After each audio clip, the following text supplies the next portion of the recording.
It's a pleasure to be here today on board one of Sydney's premier super yachts, Mohasuwei. We're here with the Sapphire Project with some of their committee and supporters, and of course Ocean Magazine as well. One of the big things we're going to talk about today is ocean preservation. We're lucky to have this special group here with us today, so let's go have a chat. Thank you everyone for taking time out of your day to have a little chat here about ocean conservation. And first of all, Ryan, to you, congratulations to everyone at Sapphire for an amazing gala you put on and the incredible amount of money you raised. Ryan, can I just ask you first of all, where is that money going to go first up? Absolutely. Thank you so much for supporting us and being there this year for Sapphire Dinner 2023. I'm very honored to be alongside my committee members as well, some of our committee members and our friends of Sapphire. Now, every year we select different organizations to support, but this year we raised over $1 million to support two incredible organizations, the Great Barrier Reef Foundation and Sydney Institute of Marine Science. It's not just about the two foundations that we're supporting, but it's actually really about the projects that they have that we are funding. For example, planting a coral, education, science and research, and all of which are crucial to the restoration of the Great Barrier Reef and also our backyard Sydney Harbour. Thank you. And can I ask you, I mean, your involvement in particular, I guess raising awareness about ocean conservation is a massive thing. I guess using your platform and your status, how important is it to you to try and get the message out there on what we need to do? Sure. I think, all of us, within the committee are aware of the importance of what the world's largest environmental area actually represents to us, and then educating people around what that does. Every second breath that we take comes from the ocean. So if you think of just that part alone, like our existence would not happen without the ocean. In what it does for us in terms of climate change, it absorbs excess heat from the sun. So it helps to stabilize the temperature that we have, and that's why we're seeing significant changes at the moment. The reason I'm involved is really comes down to something quite simple, that the water's been very good to me, and now's my chance to do something back, give something back. So if I can ask you, as Ryan touched on, each year you select different reasons and different ways to support. How do you select those, and how does it go from raising, say, over $1 million to then actually funding those projects? So what we love, we're not a charity, we curate organisations that are actually doing amazing work in ocean conservation. So what it means is we've done the due diligence on these organisations and foundations, and so we'll have a chat to many people. They're starting to hear a lot more about Sapphire and want to sort of present their ideas, and for us it's about what organisations are really creating the greatest impact, and it's about connecting all of those generous donors to the cause and also the outcomes, and that's really, really important. Especially in the charitable space, there's a lot of organisations that you give money to and you don't really know where it's gone, but we're really committed to demonstrating to all of our supporters and the philanthropists to say, you're investing in this and this is what you'll see as a result, and that's been a really great sort of approach that we've taken, and certainly everyone that's donating is loving the impact reports that we're producing as well. I guess in that philanthropic space, when we look at the organisations that we do support, it's important for us to actually allow them to do the work that they know how to do. If we had every individual organisation trying to put on a gala dinner to try and raise these funds, the message actually gets lost, and it's not what they're designed to do.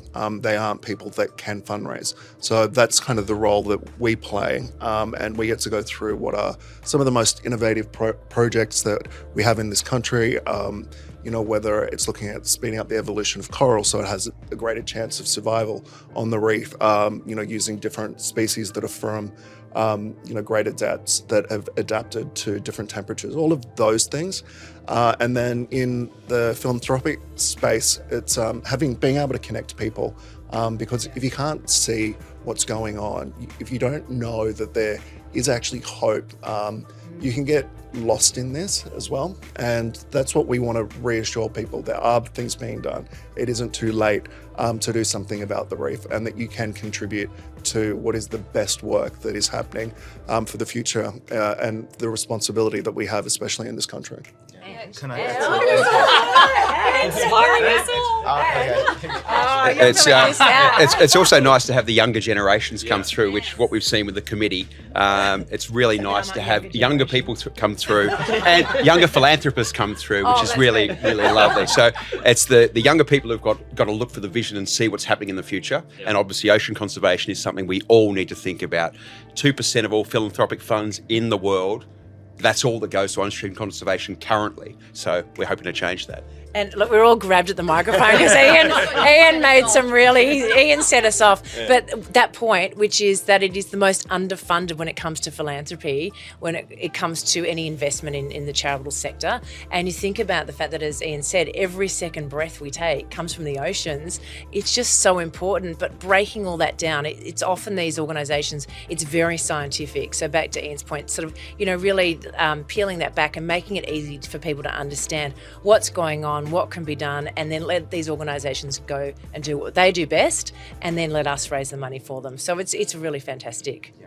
And, just listening to Ian then, I think, he said a number of points that really resonated with me as a friend of Sapphire, and seeing Ryan's vision for this incredible organisation, and also the Sapphire Dinner. One of my favourite moments from the dinner was when the three of you stood up and you were talking about your relationship with the ocean. Yes. And that was awe-inspiring, that moment, because as you were talking about, each of us have a different relationship with the ocean. For me, I'm an ocean swimmer, so at 5 a.m. each Saturday, you'll find me at Manly Beach. You're welcome to come along, Thorpe, if you want.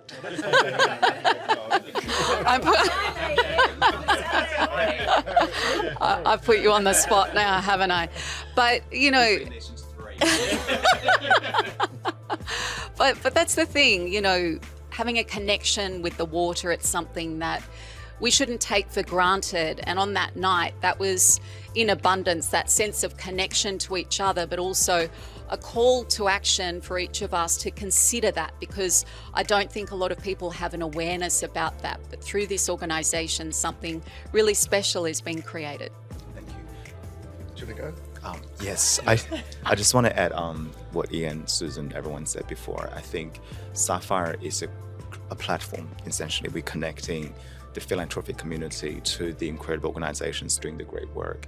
For example, Take 3 for the Seed, one of the organizations that we supported last year, and the CEO said to me, I think, before the dinner last year, she said, Ryan, we would love to do this, to create awareness, to create the support, to get the messaging out. But the thing is, we just never have the resources, nor the capability, nor the network, nor the know-how to do this. But this is so important. So I guess with our expertise, our committee, we come from, backgrounds, different backgrounds and all walks in life. So we all bring to the table our own set of skills. And the reason why I say Sapphire is a platform is because we're inclusive. So it's not like, okay, this charity is doing something, that charity doing something, then it becomes a competition. It's not. What we believe is an inclusive approach where we want to support the entire industry. And by doing so, we want to be also current, we want to be relevant, we want to have fun as well. We want to be engaging rather than force-feed philanthropy, because there's nothing worse than force-feed philanthropy. So through our committee members, we have quite diversified. We have more women than men. We have the next generation, the next generation LGBT equality, and also racial equality as well. So it really reflects on the diversity of Australia too. So yeah, just want to add that. Like I say, can I touch on a good point you made? Then you've got a diverse age group, I guess. What have you seen year on year now that you've had these galas and you've interacted with different organisations? Have you seen the younger generation start to adopt these philosophies and start to take notice of what we need to do going forward? Well, I think a younger generation has an experience that is actually more aware and acutely aware of what is happening to global environment. And what we look at is providing a platform. Young people are frustrated that they can't even trial having a vote at 16, yet they probably have stronger political position and political understanding than people of an older generation. So they're frustrated with that part.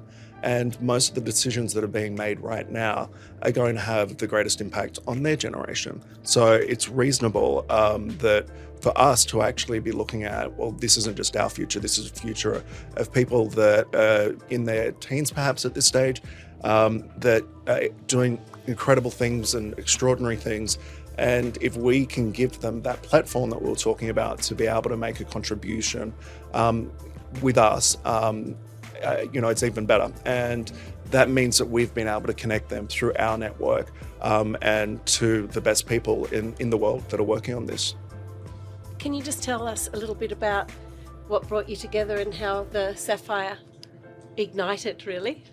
Well, I was born in Asia, so I didn't swim until I was a teenager. So I've been in Australia for almost 3 decades now. So my first experience was when I was 18 years old, swimming at Maroubra Beach, which actually I was honest about it. I almost drowned that time with the tides. 18, yeah. But it's not really until maybe about 7 years ago when I was really guided and inspired by my mentor, Susan Rockefeller, who is on the board of Oceana, one of the world's most respected and largest ocean charity. So it's a lot of her guidance and inspirations and teachings and the things that I learned through the process about all the things that changing in our life, climate change, marine life, food supply, and all of these issues. And I thought, wow, this is a lot more than I thought, and it sort of came as a shock.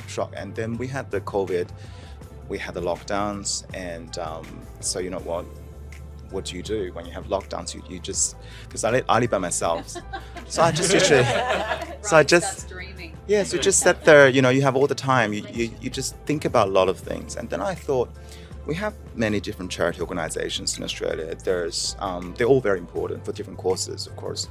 There's things for art, there's things for health and poverty, anti-slavery, etc., etc. But there isn't something substantial on climate change or ocean conservation. I couldn't find any, right? Like major ones. So I thought, well, we should do something. There's a gap.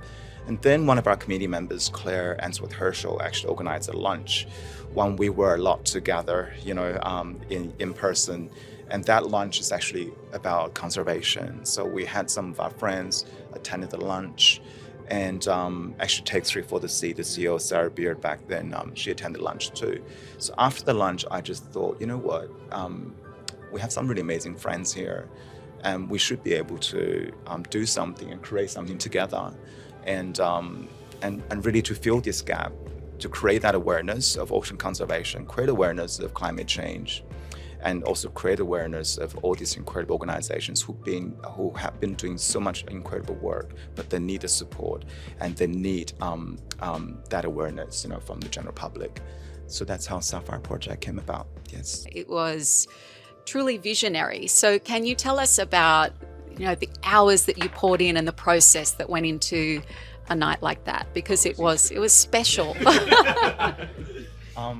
I think obviously it's great teamwork. So, like, for example, we'll have our responsibilities. We to curate a project like that requires everyone's strength and input. So, but I think my skill set is really just on the creative side of it. And we all go to a lot of dinners, and I think it's very important to have a point of difference. Quite often, Sydney is very small. Quite often, you go to dinner, similar people, similar setting, similar music, and it gets a bit similar food. Yeah, similar food, and it gets a bit boring. Not that they're not good, but it just gets a bit boring. And I thought, well, since we have all of our dear friends, we work so hard on this project, and we want to have impact. But and I think the best way to do philanthropy is not force-fed, but it's really for us to inspire them. So the best way to do that is to curate something that's cool, relevant, current, and exciting. So yes, I guess I got OCD. So I look at I look at everything. I look at there's an extra gap. There's missing. Stop it. Put it away now. Put it away. This is so good now. This is so good now. So then you look at how we bring the show together. First of all, I'm quite conscious about cost, especially in today's day and age with inflation and everything else. But we do a lot of door knocking, getting donations, getting sponsorships, getting contributions from different. So things you see, at that night, content that we play on the big screen, the food that we eat, every part of that is contributed or otherwise heavily discounted, right? Yeah, sorry. Yeah. Thank you. So it means as well that after all of that has happened, every dollar that is raised on the evening does go to the organisations that we talk about. So that's the advantage that we have incredible support networks, whether it's a Tiffany & Co, to our relationship with Moet, and all of the sponsors that make it happen for us, that we can put on that kind of production and the level that's kind of that is required to raise 7 figures and hopefully more in the future. Yeah. I was also going to say, I mean, poor Ryan, he doesn't sleep for about literally, and some of us are more early morning people, so you get emails at 5 a.m. when he's going to bed, and we're actually just getting up.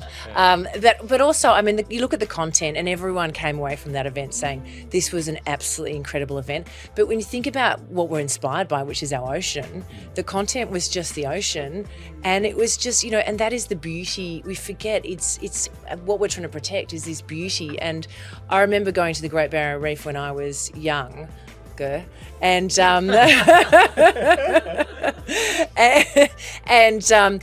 just those images that you see on postcards and the colours, it was exactly like that. And then I took my children back. I've got a 22 and 23-year-old now, but I took them back, and it was tired and it was grey, and I'm like, what's happened here? And we want that beauty. We want to protect that for them. But the work that's got involved, I think it's just this true passion. We all bring a reason for being involved. As I said, for my children, I want them to make sure that that's protected for their children as well. But we're very lucky with a great committee that works well together, and amazing sponsors that get behind this too, which we can't do it without their support. And I guess that's one major difference that Sapphire is different to other people, where every dollar that we raise, including ticket sales, 100% go towards impactful ocean conservation. So the event costs are all covered by our sponsors. And sponsors are all friends as well, and they believe in what we do, they believe in the cause, and they really support you. But in terms of how we deliver our dinners, we focus on technology. So if you see all the visuals, we have some really amazing partnerships. We create really immersive experiences, but that's all technology, which is also echoes our sustainability focus. So we don't really waste money on anything else, but it's all about lighting, music, technology. And I mix all the music too. Did you like anything? Good job. It was great. Anyway. And everyone's encouraged to wear something they've worn before. Yes. Back to sort of talking, someone mentioned about the youth. And it's interesting because when the relationship between the corporate sponsorship and the youth, and you look at in today's, society, the youth don't want to work at organisations that don't actually have an ESG focus, that actually are not focused on what is your commitment to the environment. So it's really interesting, and that's why we want to celebrate and really showcase those organisations that get behind ocean conservation, because it's so important for those people working at those organisations and those people, the purchasing power now is seeing a shift. It's like, where has this come from? What are you doing to protect the environment? What are your ESG focuses? And that's where we see, the organisations that get behind this. They're not doing it because they think it's a tick box. They're doing it because they genuinely care, and that's what we're seeing a lot of, which is wonderful. And it's like our presenting partner, Tiffany & Co, with the over 2 decades of conservation. And actually, a lot of the guests that night, when they saw their presentation, they were like, "Well, we didn't know Tiffany & Co has donated more than $100 million US over the last 20 years on conservation." But it's organizations like that, it's in their DNA, in the brand DNA on conservation. So we love to partner with brands like that. Same with Moet Chandon. They also have their sustainability program as well, and we've been their partner for 3 years for Toast for a Cause. Yeah. So now we're just going to individually talk about what we're passionate about. I think the one thing through years of travel is pollution and the plastic problem in our oceans, which I think is above all else. That's what I think we need to concentrate, and we'll all have our own opinions on that. But when I've been diving all around the world, I think there's nothing worse than when you're jumping off the back of the boat and you come across plastic, and it doesn't matter where you are in the world, it is there. And we've just done a big study with Mohasuwei Foundation, and some of the things that they're talking about is quite scary. So from my point of view, it's plastic pollution, and so I think around the table, let's discuss this. I'm a journalist, so I'm unusually curious. And I'm always asking a lot of questions. So the thing that I find really interesting about Sapphire is transparency. So a number of us, we do a lot of work in the charity space, and we're very driven and passionate about different charities. But what I find abundantly clear about Sapphire is exactly where the money's going. So Sydney Institute of Marine Science, Great Barrier Reef Foundation. As soon as the dinner happened, we were hearing about the direct impact of the work that you're doing. So I think that that's something that's really exciting and really unique, and I look forward to seeing Sapphire continue to grow. I also work on removing marine ocean plastic as well.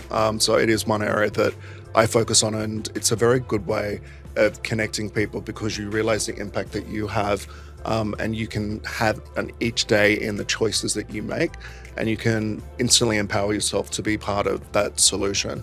I work on an ethos of kind of making sure that I leave the world taking less from it than what I've actually been able to put back in. So for me, it's probably then taking that further and educating people around what they can do in their own lives to improve the state of the planet. Start with you. Okay. I'm probably coming from more of a business angle. I was invited to join Sapphire last year, and my businesses and a lot of businesses around the world manufacture plastics, and we just know we need to reduce that. We need to find better biodegradable options or compostable options, and just have less plastic in the environment, which normally winds up, unfortunately, a portion goes in the ocean. We've seen that all over the world, and people we work with obviously trying to clean that up globally. So hopefully we can do that. What am I passionate about?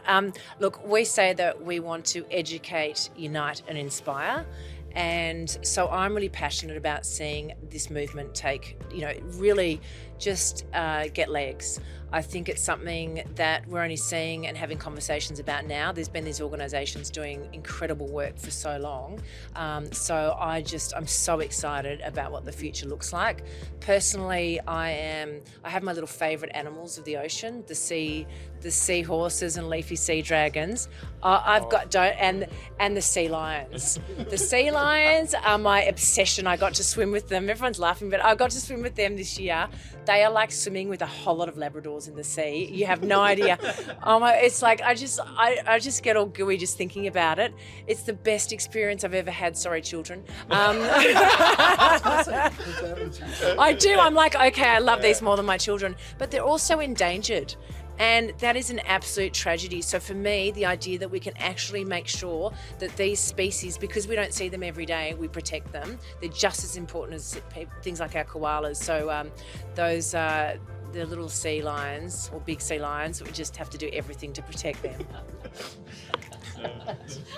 Your kids are going to love that. So I guess Susan said earlier about that not much sleep, but I think it's because it's passion, so it's not work anymore. And especially what I find incredibly amazing is the opportunity to be able to work alongside of many amazing friends on my committee, and also being supported by even a broader group of friends, like Hilary, Deborah, Matt. Everyone's been part of this. So that's what gets me really, excited. Also through this journey, I'm also learning as well, the new things, when we support different organizations, the things I read and things I learn. So that's a very inspiring journey for me. So through this process, we hope with our work and we can inspire more people to come on board and join the journey of Sapphire to really protect what is precious for us all. Yeah.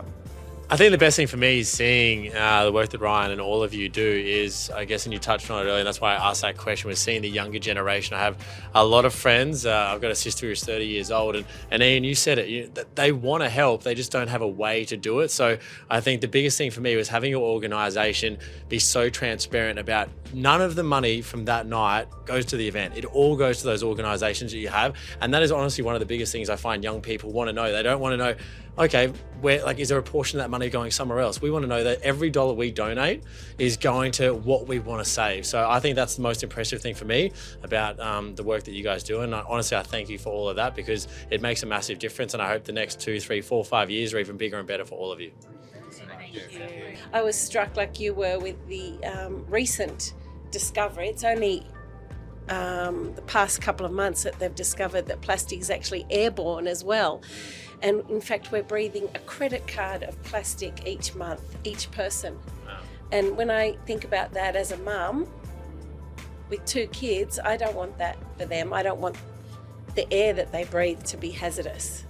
And apparently it's, one thing to pick plastic out of the ocean, but how do we talk to people about microplastics? If they can't see it, how do they comprehend what it's doing to us? And I think it makes me feel very guilty about my consumption, buying things, and apparently putting my clothes in the dryer makes microplastics. So every single action that we enact in our daily life, I mean, I put Glad wrap on something the other day and I had a minor breakdown and the kids are the first to point that out to us.